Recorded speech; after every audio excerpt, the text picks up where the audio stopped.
Hi, this is Paul, just at the start of the show, and with a little public service announcement for everyone with ADHD. This is just a friendly reminder that if you're listening to this the same day that it came out, this is Christmas Eve. You literally have less than 12 hours to buy all the stuff you forgot to buy for Christmas. So get to it. Start panicking. And then a side note for moms, look for that one gift that you bought first, probably way back in October. There's a good chance you will forget it. Go look for it now. Your children will thank you. Now, on to the show.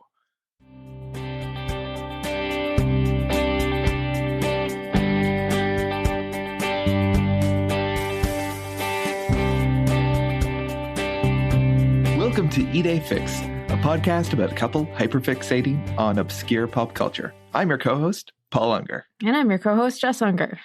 And today, on Christmas Eve, we have a very special topic to discuss, especially for our last show of 2021. A 1968 special, actually. The Elvis comeback special.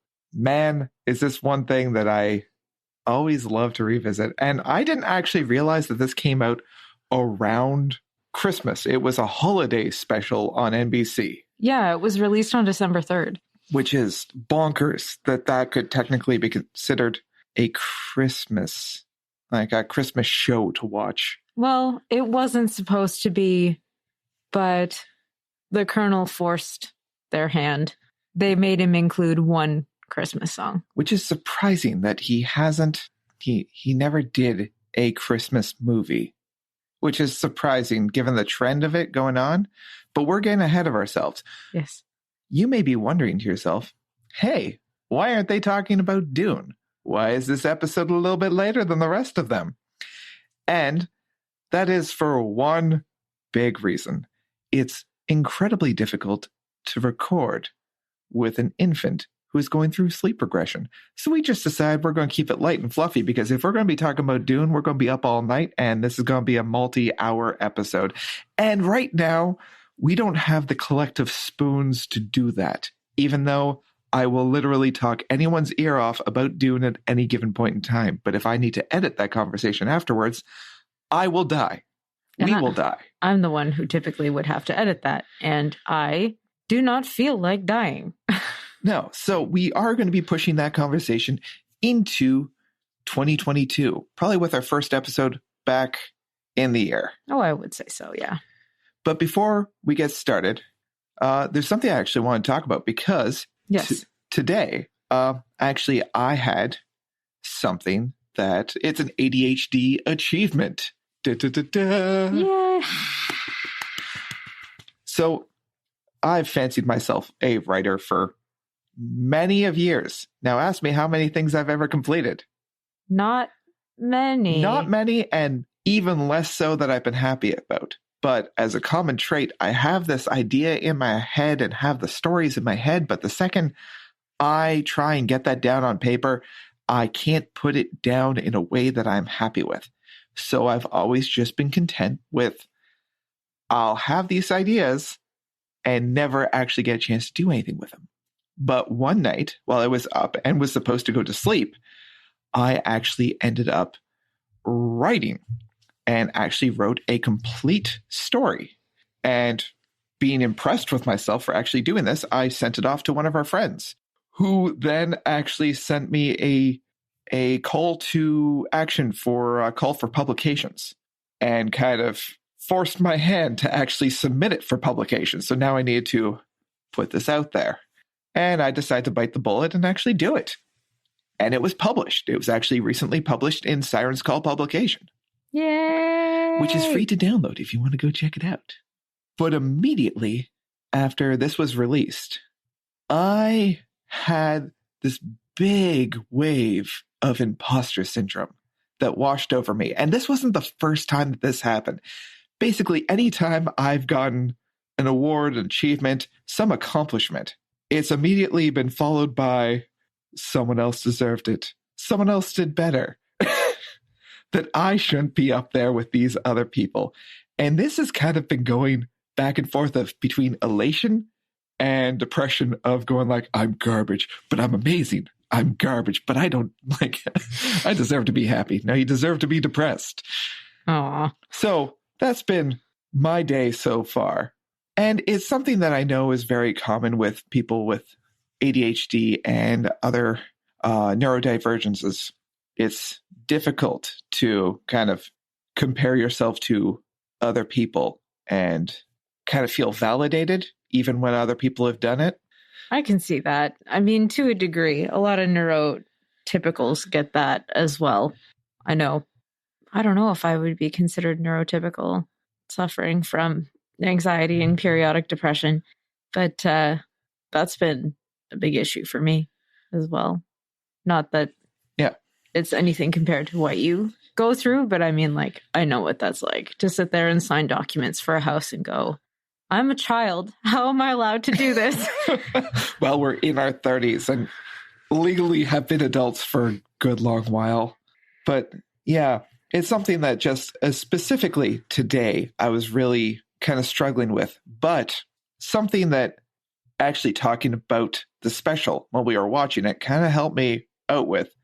Because while Elvis was an incredibly confident individual, to know that while he's doing this special, kind of the first time he's been in a public place doing this performance, that he was incredibly nervous. Yes. Being back out there. Yeah. And being judged by, in this case, the entire nation who's watching this, and then being compared to all the other contemporaries who he had kind of fallen out of sync with when it came to rock and roll. So that's just a nice little segue to get us back on track with today's topic. Which is pretty good. But yes, to that particular subject, the thing is, he hadn't done a concert since before he went to the army.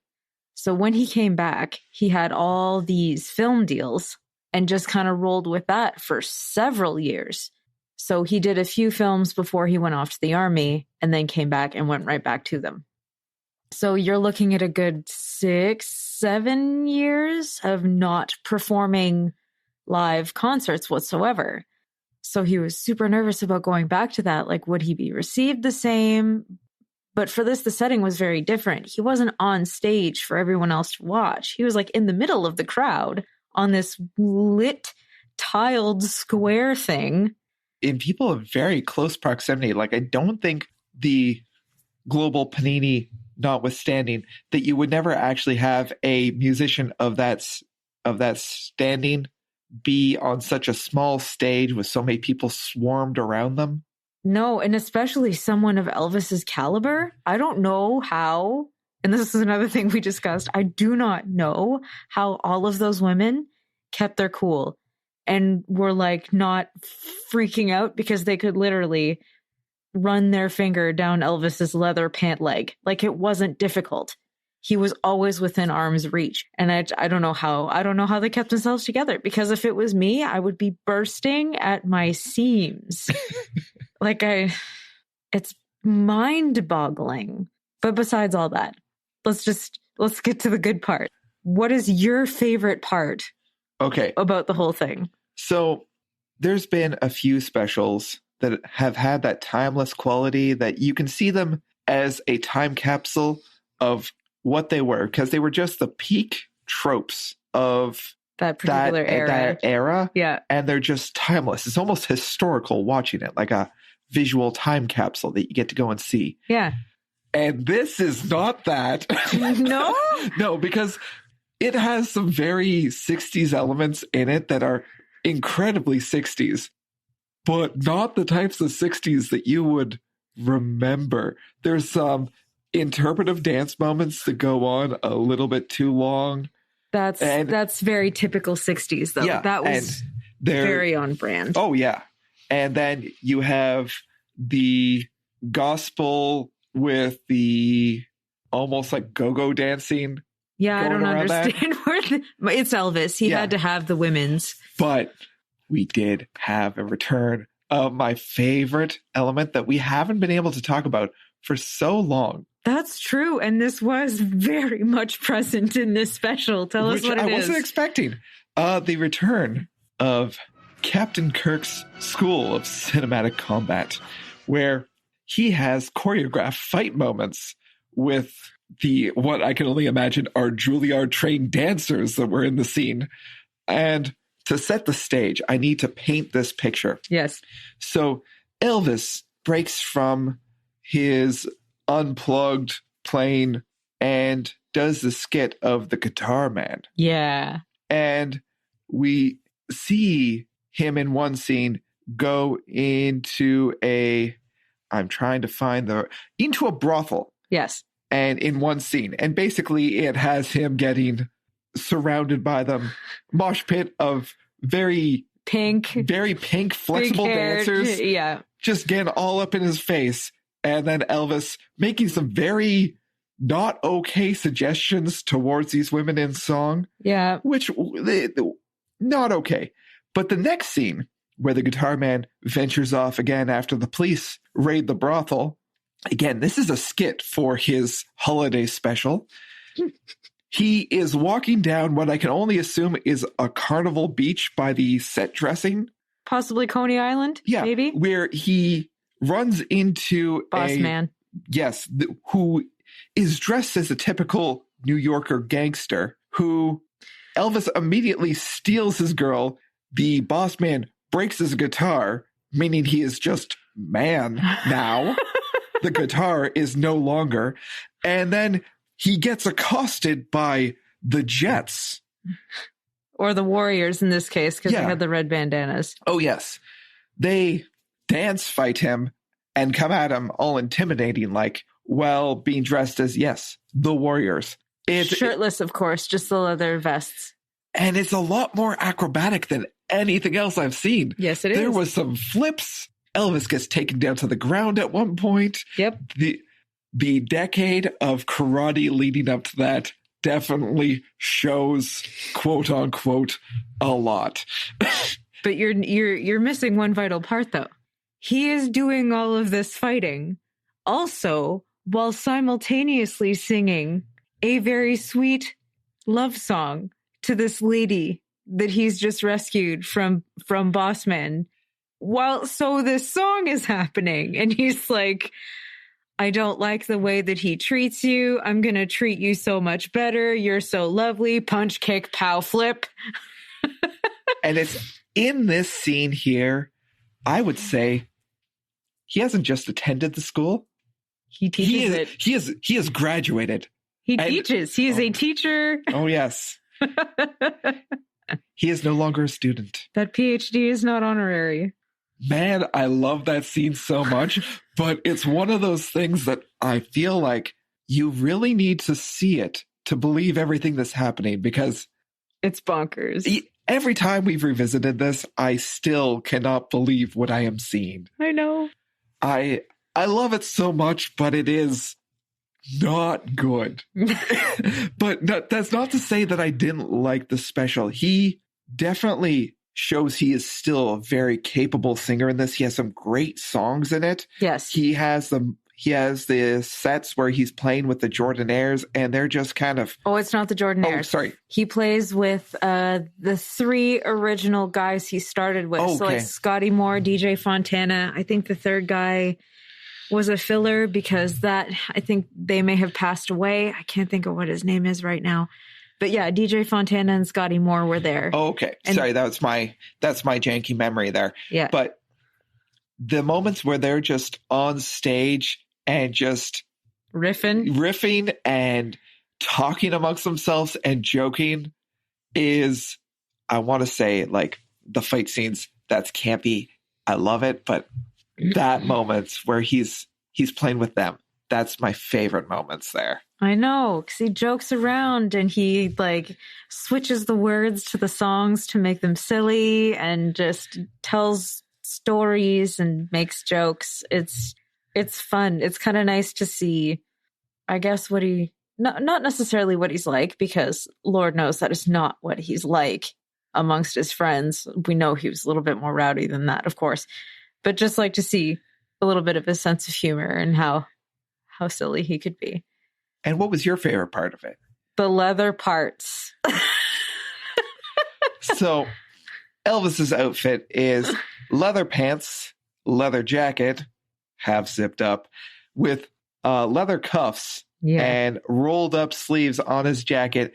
And I agree with Jess. That is a highlight. Man is pretty. Very. There's not enough talcum powder in the world to not make that suit uncomfortable. But whoever was picking out his outfits at that point, who decided, no, sir, sequins will not do for this outfit, and decided on that, whoever you are, thank you. Yes. So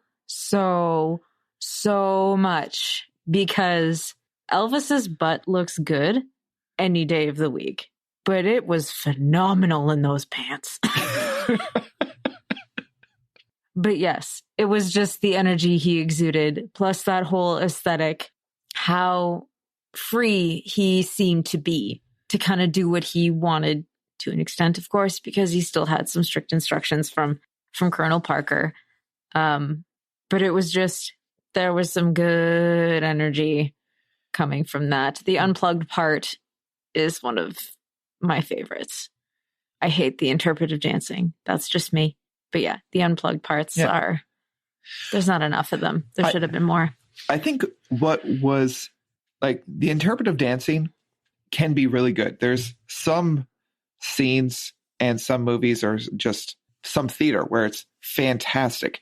And it's really difficult to do on film if you're not capturing it right. Yeah. And they decided to put this person in a black leotard on a black background with like a stark red floor and dance. So it's just muddled, especially with the quality of the footage, trying to get it across. Yeah. And it's unfortunate because all these people, whoever gets like these small little parts or do these numbers, I'm sure they are so much more than that one dance. Yeah. Because whoever was the leader of the Jet Warriors, he was good. He was bringing it hard and bringing it harder than everyone else. And I'm sure he had an illustrious career before and after this. Because, again, there were some of those dancers that were definitely bringing their A game, and other people who were just there. But I may be misremembering this, just because I remember the big set piece with the, it was like a callback to Jailhouse Rock, with all the people sort of dancing in sort of... the cells. Yeah. Yeah. And I think it was the choreographer who did that, who came back for the special. I can't remember. I'm just trying to search the memory banks for if that was the case. But something about that is... I don't think so. I think it was just a callback, because it wasn't necessarily choreographed. They were basically just like, take this guitar, you're going to be shaded, do a different pose on every beat. So there wasn't really anything choreographed. Everyone was doing their own thing. However, I think they also did a callback to that in the A Little Less Conversation, A Little More Action remix in the music video, too. Yes. It's been years since I've seen that. Yeah, that sounds very familiar, though. I'm pretty sure you're right. Yeah, the only reason, the weirdest thing was, I learned about that song from watching Smallville. All right. Because it's this scene where he's learning that he has laser vision. Oh, yeah, okay. Weird thing. I could go on about this. It's okay. Yeah. But also at that point, and I'm struggling to remember the actor's name from that. From what? From Smallville, for Clark Kent. Oh, I don't know his name. Oh. I can find out if you need it. No, I don't. Okay. Anyways, that's the reason why that sticks out in my head. And I think that was before YouTube. So you need to like download a QuickTime movie of that. Yeah. Or wait for it to come around on Much Music. Yeah. I do not miss that. Miss what? Waiting for music videos to come on for Much Music. Oh my God. I used to live on that channel. I watched Much Music. I didn't even care. Like, there were videos I wouldn't watch back then, back in my early teens. Marilyn Manson videos used to scare me. So when they came on, I would flip the channel until it was over, and then I would go back. Because, just in case, I could not miss pop-up video. Because if I did, I would be angry. And if you're not Canadian, you may be missing out on a few things there. Look at pop-up video. It's actually really cool if you can find it somewhere. It has to be out there somewhere. It was so much fun. I loved it. All that to say, I think there was a callback in that music video. Which is great. Actually, we'll check that out after. Yeah. I wish this had a little bit more cultural staying power. Yeah. And it definitely shows why it doesn't as you watch it a little bit more critically, that it does not have the same power as other people's specials did around that time frame. It is definitely kind of falls a little bit further down. It's highly rated, but still other people have had a little bit more popular specials. Well, I think it still carries because it's Elvis and it's his comeback special, and that leather outfit, that is what carries that special. Nothing else really kind of that, and If I Can Dream. Yeah. And the fact that it's Elvis and you can't really top that. Now, do you want to tell the folks at home why you have such a familiar idea of what his outfit looks like from the 68 special? Do I have to? Yes. What's on your desk, Jessica? One of the weird Elvis things I own is an Elvis 1968 special Ken doll. It came with a guitar and a microphone and a stand and a certificate of authenticity. I saved up my money. He was $42 at the time. I was probably 13. It was a good purchase. I was so embarrassed, but I did it anyway. I'm not mad. He keeps me company at work now. One of the benefits of working from home. You got Elvis with you all day long. Exactly.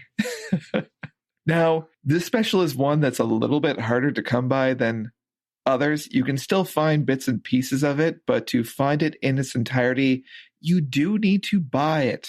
You do, and it does not come cheap. It's very, very expensive. And again, I am surprised, again, at the lack of any of his movies on streaming services. It's getting to me because I can't figure out why they're not even on Paramount Plus. I am annoyed at the fact that you can't buy all the DVDs. I will never be able to own the whole collection. It's just not something I'll have. Yeah. And that's infuriating. Maybe one day somebody's gonna put them out. I feel like every time it's something that's nagging at me, like that one little thing about the fandom that makes it hard. Because I know there was a Discord of younger fans that we found out when we were putting the show together and we realized what we wanted to talk about first.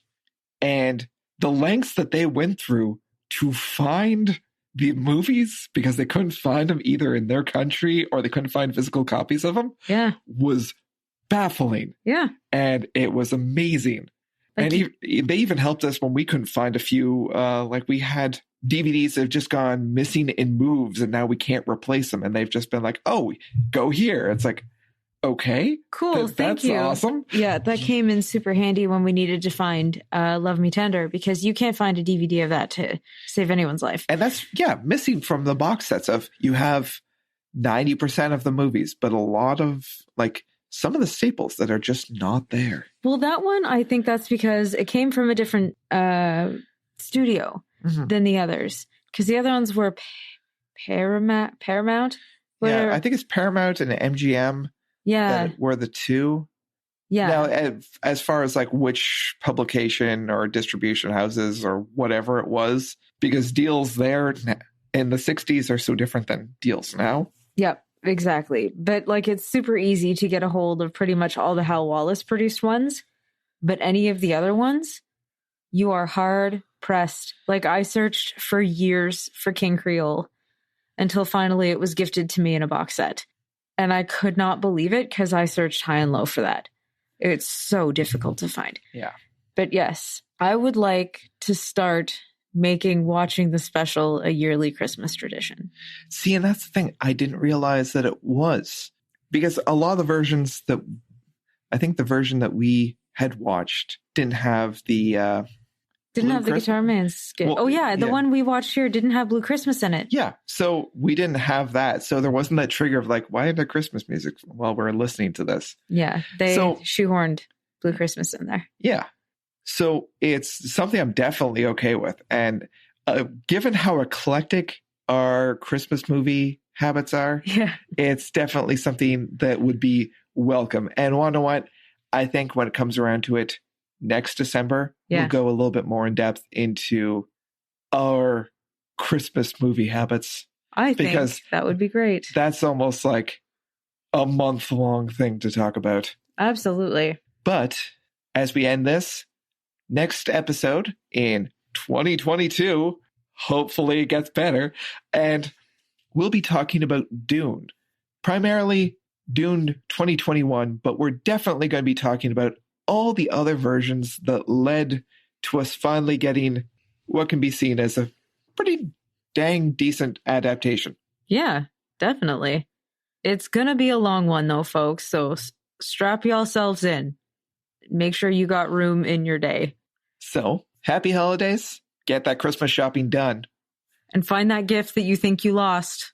And remember to like what you like. No matter what the mean kids say. Bye. So a big thank you to Ethel and the Androids for the use of their song Used to Know You for the intro and the outro. You can find the link to their SoundCloud in the show description, as well as all our links to our social media.